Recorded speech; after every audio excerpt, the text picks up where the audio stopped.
ba Kiyago Media TV cyangwa KMTV nkuko twasanze tubibabwira yuko turiko turagira dutembera mu ntara zitandukanye aho twagiye turi mu Imakamba ahantu biti Makamba tukaba twashoboye kugendera iradio mwese mubona yitwa inyubako y'iradio Eagle Sport FM aho tubona dushikene gushika mu ruganda rwayo cyangwa gushika aho isanzwe ikorera indani tumenye ibihakorerwa tumenye n'ukuntu abo dusanga aho batubwira ukuntu bisuganije kugira ngo iradio ishobore kugira ifashije mu nkino zitandukanye abene gihugu kugira ngo bigume bigenda neza mu kwerekana yashusho nziza igihugu cyacu cy'u Burundi muri kubona Chris Miguel kuri microphone za Kiyago Media TV cyangwa KMTV ale twagiye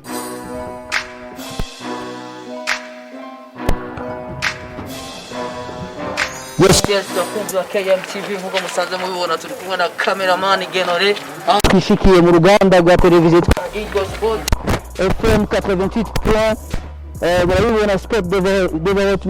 development justice sociale aho isanzwe ikorera mu ntara ya Makamba twizere ko tuzakorera mu donido y'ibirakorerwa kunzi wa Kiyago Media TV cyangwa KMTV aha twaba twishikiye mu ruganda rw'iradio ikorera mu Makamba rwitwa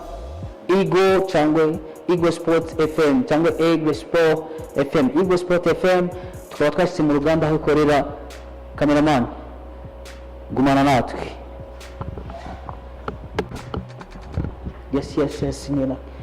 twishikiye aho Eagle Sport FM radio ikorera Imakamba itubwira ido nido turabaha ikorera ukuntu bimeze batubwira n'ukuntu bimeze kugira ngo abene igihugu bashobora kumenya ukuntu babikora ukuntu baza barashikiriza ari ibyihino n'ibindi bintu bitandukanye byo kwerekana ishusho nziza y'igihugu cyacu twagiye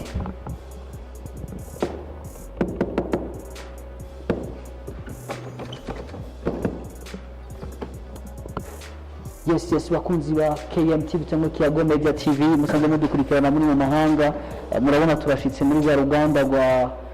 Eagle Sports FM ikorera Imakamba iragikomeye cyane yipanze neza cyane turabona umusore mwiza reka tubwire icyo tumubajije mbere ko adushikana mu ruganda turaba ukuntu bimeze hama cyo dushobora kugira ibyo tumubajije interview ikwiye yisanzuye turagize yambe cyane murashaka kutwemerera ko dufata tushika indani mu ruganda kugira ntibabone twashitse ku radio tudashoboye gushika indani na kibazo kabisa kuri Eagle Sport FM turakira abashitsi maze gushika ndisho kubagumiza hanze quand mashika nyene tukabashitsa indani mukaraba ndene bimeze nta ngorane yes bakunzi ba KMTV muri Makamba bakundana cyane naho twumva ko rimwe na rimwe bakaramuraka watumva abanyamakamba n'abantu bakundana gukara nawe urazi ko tugeza gukara kugira ngo nyine ibintu bigende neza kandi mugabo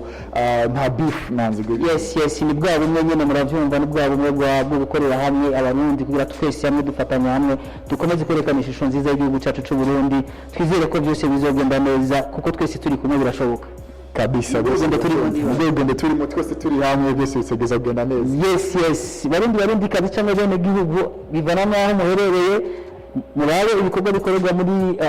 Eagle Sports FM murashaka kwakira abantu bari bose nabo bavuye mu ntara kabisa Burundi bwose aho buri ntara 18 eka mbere nabo hanze y'igihugu bashitse hano turabakira muri Eagle Sports FM imiryango iruguruye kuri wese yes kuri rero bisa nuko umengo twaje tutabateguje ariko kubera dusanzwe dukorana twese mu kerekana ishusho nziza nk'abamenyesha makuru reka tugerageze dufata amasanamu y'ungaha hama twizeye ko muduhereza umwanya wisanzugira tugira icyo tubabajije kuri ibi nabiriya kuvyerekeye Eagle Sport FM kabisa nta ngorane n'imwe kariyo yacu Makamba gumana natwe twagiye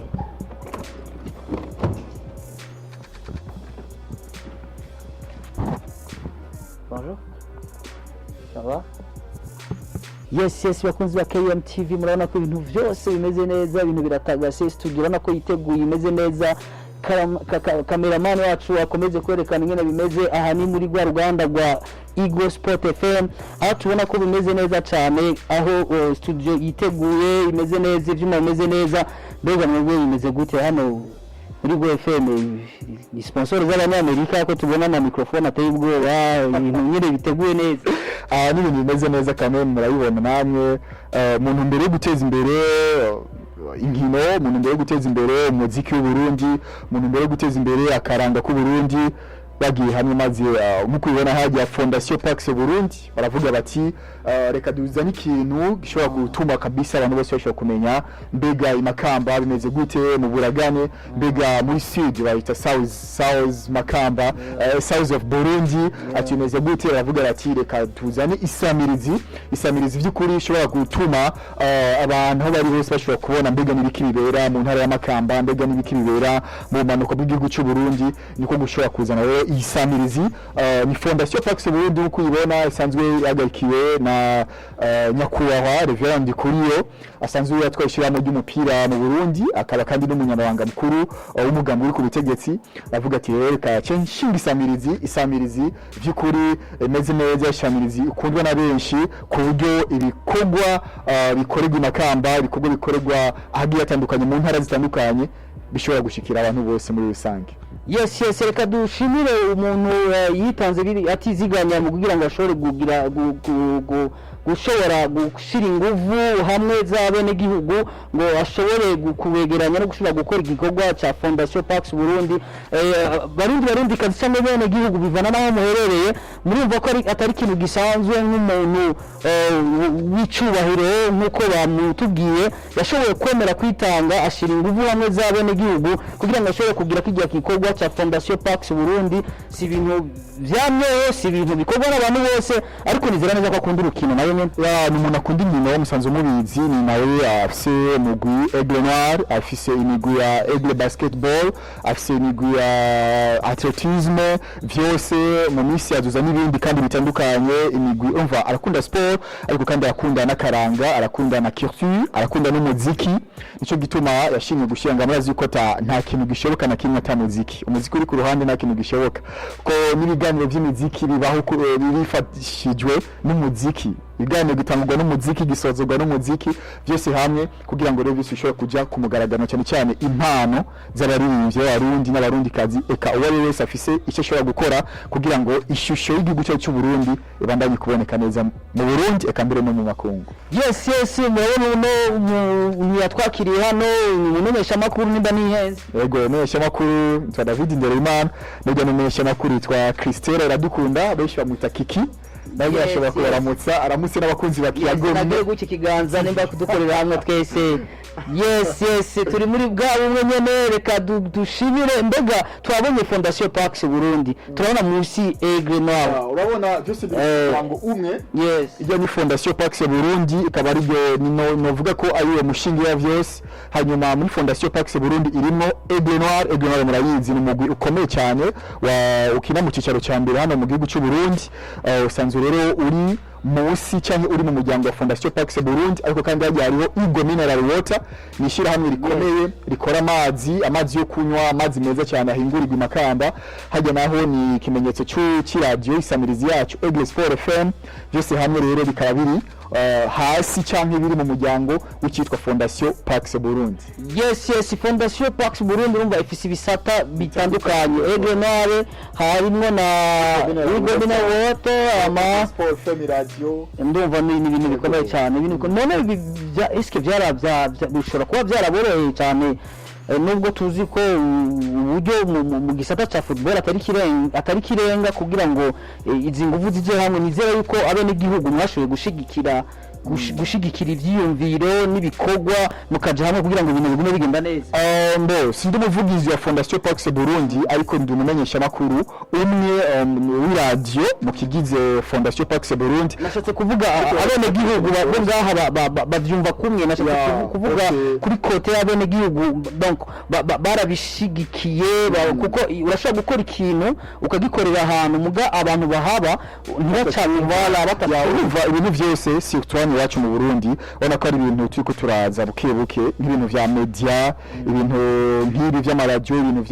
vy'ama equipe ibintu vy'ama campaign ibintu vyo kubinjizamwo umwene gihugu ni buke wawe musigurira ukamubwira akamaro kaco ukamubwira ico bizozanira societe muri rusange akatangura kuvyumva hanyuma buke ahana akavyumva bakanabikunda rero nibi buke vyagiye biraza gutya nyene gushika ubu barabikunda gose kandi baravyumvamwo umuyagihugu yambaye impuzu ya Aigle Noir yambaye impuzu ya Fondation Pax Burundi yambaye impuzu ya Igo Mineral Water ayumva abifitiye umunezero kandi abiryohereye gose cyane. yes reka dushimire ino radio yashoboye kutwakira, dushimire abamenyesha makuru twasanze, dushimire no wiyumvire kino gikorwa cya Fondation Pax Burundi kugira ngo ashobore kwegeranya abene gihugu bashobore gukorera hamwe mu gutezanya imbere mu vyiyumvire no mu nkino na cyane cyane tutibagiye kw'inkino zihuza abantu mu butandukane bwabo. Ndibaza niko bimeze kuko umuntu naho hoba ari ikintu mupfa naho muba mwashwanye muhuriye ku mupira mwese murawukina. Urabizi iyo habaye match nk'igihugu cy'u Burundi kigahura n'amakungu, nturaba ngo umuhutu ngo umututsi ngo umutwa, nturaba ngo ujya no mu sendede ngo ujya no mu senere ngo ujya no mu prona, bose anga bari muri tribune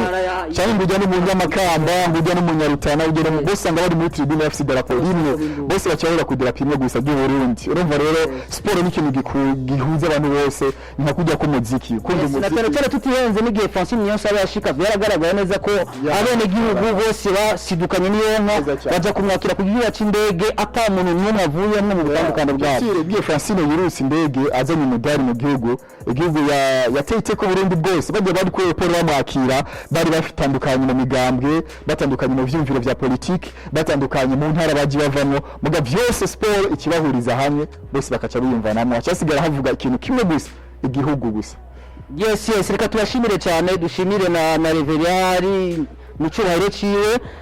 tumushimire yuko dusanze ari nyabagendwa kuko ahantu bene gihugu ntivyari byoroshye ko tuhinjira, ariko kubera dukorera hamwe muri bwa bumwe bwo kwerekana ishusho nziza y'igihugu cyacu nk'abene gihugu dukorera hamwe, na cyane cyane yuko novuga ko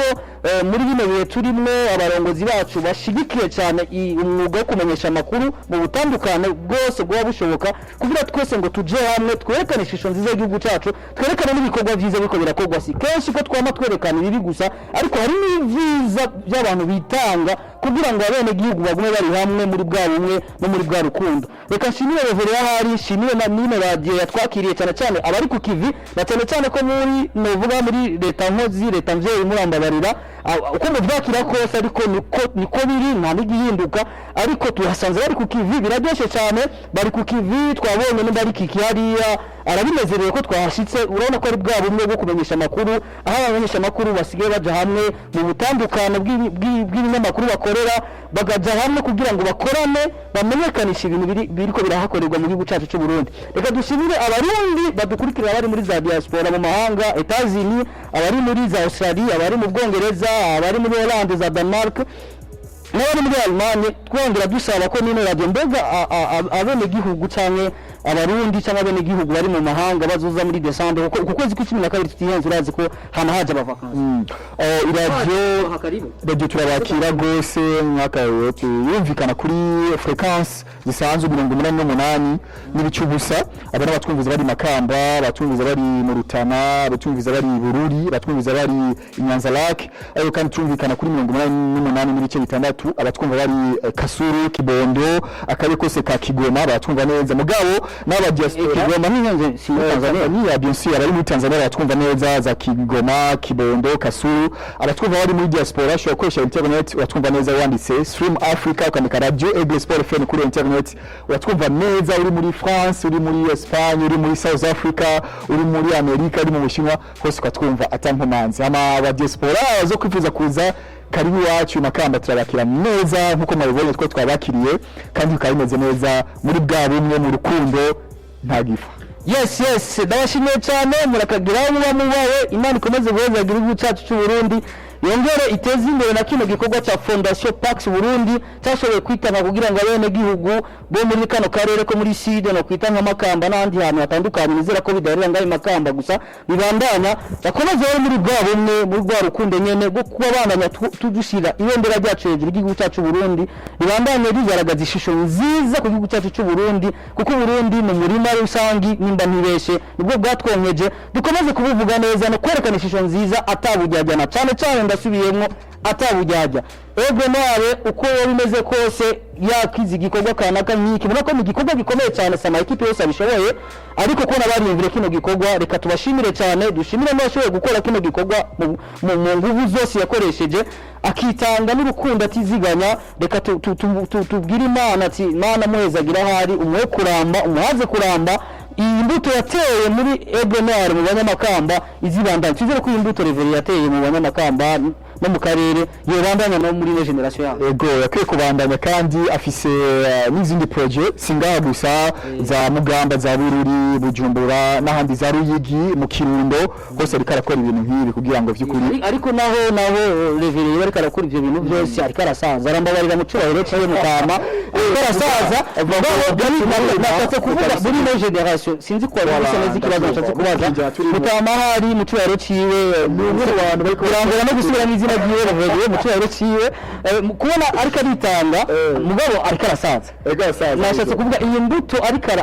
arateragira ndandikura no mu bandi n'ino generation nibaza ko mwisangiza abandi kubera nta vyama biriho nta vyama biriho iyo umuntu akoze ari wenyine cyane abo yashizemo iyo mbuto batayisangiye ntabwo igwira nawe nyine nicyo gituma ariko yakora ofite ukoze ibintu nk'ibi si ikintu kizomuzanira akunguko cyangwa akamaro we gusa urabona nk'iradio ni ikintu kizokwama imyaka yose nubwo gikorera abene gihugu bose nubwo je atazoba kiriho yo izobandanya equipe niko kuko jo sinashatse urambabarira sinashatse kuvuga arashobora basi mu ijambo rimwe arakuze ambabarira hari mu cyero ciwe arakuze uremera umuntu w'icumi imyaka 12 kwiruka ubwatsi burakura hanyuma bugasha bukabisa ubundi nicyo gituma nawe nyine bwiye yanabivuga ati ibintu gikonda kora muri kano kanya turabikora mugabo ntidukora ibintu bizanira akamaro twebwe muri imyaka 2-3 dusigaje kubaho ahubwo dukora ikintu nubwo tuzoba tutakiriho niba tugiye kubivuga umuntu arabaho agakura agasaza hanyuma jo naba kiriho urakoze ikintu cyiza kizoguma kiriho kizofashe n'abandi cyo gituma mu kingo turimo umuntu yokora ikintu atari icyuno munsi atari cyejo ariko ukora ikintu kizotuma nejo nubwo imyaka 2 zohera imyaka 3 imyaka 20 urwaruka ruzoguma ruvuga ati harigeze ko bari umuntu yigeze gukora ikintu cyagiriye akamaro abantu kandi kizobandanya kibagirira akamaro reka dushimire ino radio twakiriye dushimire n'umurongozi wayo naho peut-être tutamusanze ari hano directeur wa ino radio